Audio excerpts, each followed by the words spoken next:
আমদাবাদে রানীচকে অপর্ণা বোনকে দীর্ঘদিন ধরে ঘর ছাড়া হয়ে বাইরে থাকতে হয়েছিল। পোস্টাল ভায়োলেন্সে মহিলাদের উপরেও শারীরিক নির্যাতন এরা করেছে। অতএব এইসব ভয় দেখিয়ে করে কোনো লাভ হবে না। করে নেন, 2-3 মাস আছে, 1.5 মাস পরে ভোট ঘোষণা হবে। এই একটাও টেন্টেড পুলিশ অফিসারকে আপনারা রাখতে পারবেন না।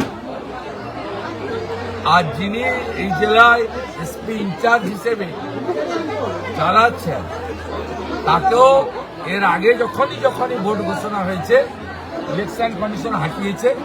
আমি আশা করব তার ট্র্যাক রেকর্ড দেখে ইলেকশন কমিশনও একই ব্যবস্থা নেবে।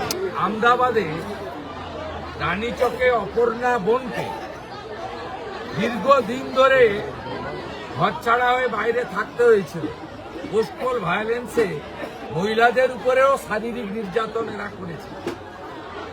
অতএব এইসব ভয় দেখিয়ে করে কোনো লাভ হবে না। করে নেন, 2-3 মাস আছে, 1.5 মাস পরে ভোট ঘোষণা হবে। এই একটাও টেন্টেড পুলিশ অফিসারকে আপনারা রাখতে পারবেন না। আর যিনি এই জেলায় এসপি ইনচার্জ হিসেবে চালাচ্ছেন, তাকেও এর আগে যখনই ভোট ঘোষণা হয়েছে ইলেকশন কমিশন হাঁটিয়েছে। আমি আশা করব তার ট্র্যাক রেকর্ড দেখে ইলেকশন কমিশনও একই ব্যবস্থা নেবে। দাদা, হুগলির দাঁতপুরে সেখানে একটা মুসলিমদের সংগঠন দ্য অল ইন্ডিয়া তাবলিগি ইজতেমা অনুষ্ঠিত হবে। তার জন্য স্বাস্থ্য দপ্তরের 40 জন বিভিন্ন বিভাগের টেকনিশিয়ান, মানে মেডিকেল টেকনিশিয়ানদেরকে সেখানে পাঠাচ্ছে এবং সেই সরকারি তালিকা প্রকাশে চলে এসেছে। যাদের নাম বেরিয়েছে তাদের আর সরকারি ল্যাব ছেড়ে দিয়ে এখানে আসতে হবে। কি বলবেন? দেখুন, প্রথমত ধর্মীয় অনুষ্ঠানে সরকারকে কিছু দায়িত্ব পালন করতে হবে। সেই দায়িত্ব পালন করার ক্ষেত্রে যাতে স্বাভাবিক রুগীদের সমস্যা না হয়, এটা মাথায় রেখে করতে হবে। যদি হসপিটাল বা ল্যাবরেটরি বন্ধ রেখে ডাক্তারদের পাঠান, তাহলে ওই ল্যাবে যারা পরীক্ষা নিরীক্ষার জন্য ডাক্তারবাবুরা পাঠাবেন, তারা সুযোগ থেকে বঞ্চিত হবে। এবং এমার্জেন্সি রোগের ক্ষেত্রে, সে হার্ট অ্যাটাকই হোক, সেরিব্রালি হোক, ডেঙ্গু, ম্যালেরিয়া বা অন্য কিছু হোক, সেক্ষেত্রে কিন্তু ব্লাড টেস্ট, ইউরিন টেস্ট বা অন্যান্য অনেক এক্সরে থেকে, সিটি থেকে, এগুলো খুব গুরুত্বপূর্ণ। অ্যাক্সিডেন্ট কেসের ক্ষেত্রেও, ট্রমা কেসের ক্ষেত্রেও এটা খুব গুরুত্বপূর্ণ। তাই কর্মরত ল্যাব অ্যাসিস্ট্যান্টদেরকে তুলে নিয়ে এটা করা ঠিক হচ্ছে না। আপনাদের সামগ্রিকভাবে আমি বলে রাখি যে ইসলাম ধর্ম যারা মানেন, মুসলিমদের এই ইজতেমার, বিশ্ব ইজতেমা বা ইজতেমার অনুষ্ঠান অনেক জায়গাতেই হয়, অনেকবারই হয়। পশ্চিমবঙ্গেও অনেক আগে এখানে হয়েছে, হাওড়া। 2 বছর আগে মগরাহাটেও একটা ইজতেমা হয়েছে। কিন্তু সেই ইজতেমা তাদের দিল্লির সুরা কমিটি থেকে করা হয়। তারা মূলত সরকারের কাছ থেকে কি সাহায্য চান? পানীয় জলের সাহায্য চান, ট্রাফিকের সাহায্য চান, স্বাস্থ্য পরিষেবার সাহায্য চান, আর কনজারভেন্সি, পরিষ্কার পরিচ্ছন্ন ইত্যাদি সাহায্য চান। এটা নতুন কিছু নয়, এটা হিন্দুদের ধর্মীয় অনুষ্ঠানে হয়, যদিও মমতা ব্যানার্জি যেগুলো করে না হিন্দুদের ক্ষেত্রে। কিন্তু এবারে হুমায়ুন কবিরদের বিদ্রোহের ফলে নওশাদ সিদ্দিকীদের দিকে মুসলিমদের ঢল নামার ফলে মমতা বন্দ্যোপাধ্যায় এই বিশ্ব ইজতেমাকে রাজনৈতিকভাবে ব্যবহার করতে চাইছেন। তাই তিনি একটা মিটিং করেছিলেন নবান্ন। যদিও সুরা কমিটি এই মিটিংয়ের কথা বলেনি, একজন হুদা বলে লোক আছে কলকাতার, ববি হাকিমের লোক, তিনি মুখ্যমন্ত্রীকে চিঠি করে মিটিংয়ের ব্যবস্থা করেছিলেন। সেই মিটিংয়ে ববি হাকিমের মোবাইল ফোনও বাইরে রাখতে হয়েছে। ভিতরে যা আলোচনা হয়েছে আমি ওই দিনই পেয়ে গেছিলাম।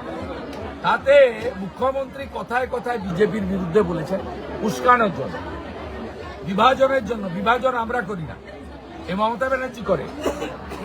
এই ইজতেমাতে বাঁশ কেটে নিয়ে আসেন আপনার মুসলিমরা বা ইসলাম ধর্মের লোকেরা, তারা বাঁশ এনে নিজেরাই প্যান্ডেল বানায়।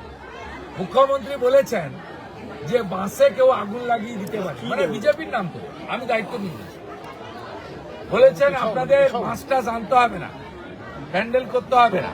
পিবি সেলিমকে বলেছেন যে আপনি 20টা হ্যাঙ্গার বানিয়ে দেন, সরকার টাকা দিবে।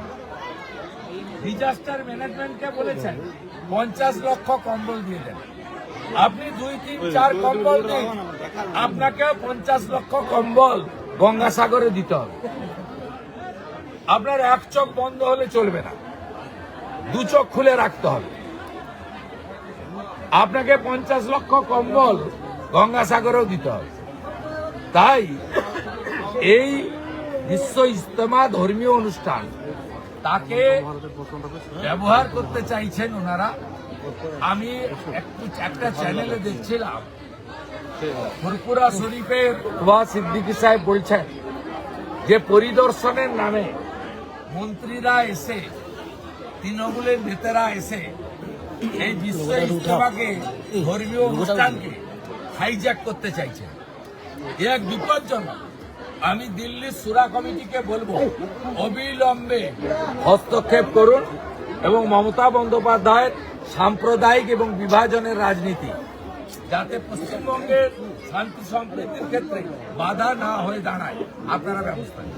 অভিষেক বন্দ্যোপাধ্যায় গতকাল বন্দ্যোপাধ্যায়কে বলছেন সৌগত রায় এবং মমতার উপর আস্থা আছে বাংলাদেশিদের, হঠাৎ এই ধরনের কথাবার্তা বলতে সৌগত রায় বলছেন যে মমতা বন্দ্যোপাধ্যায়কে ভরসা করে বাংলাদেশিরা, উনি তো পশ্চিমবঙ্গের মুখ্যমন্ত্রী, কিন্তু ওনাকে বাংলাদেশিরা ভরসা করে হঠাৎ এই কথাটা। কোন বাংলাদেশি? বাংলাদেশি যারা বসবাস করেন বাংলাদেশে। বাংলাদেশিরা কোন বাংলাদেশ? যারা পাকিস্তানের সমর্থক, রাজাকার, জামাত, হেফাজত, যারা মৌলবাদে বিশ্বাস করেন, জঙ্গিবাদে বিশ্বাস করেন, ক্লিয়ার করতে হবে। তারা না বাংলাদেশের হিন্দু শরণার্থী, যা বাংলাদেশের মুক্ত চেতনার প্রগ্রেসিভ মানুষ, বঙ্গবন্ধু মুজিবুর রহমানের আদর্শে যারা ভারতকে সাথে নিয়ে মুক্তিযুদ্ধ করেছে, ক্লিয়ার করলে উত্তর দেওয়া যাবে। আমার মনে হয় সৌগতবাবু বলতে চেয়েছেন দীপু দাসকে যারা পুড়িয়ে মেরেছে তারা সকলে মমতা ব্যানার্জিকে ভালোবাসে।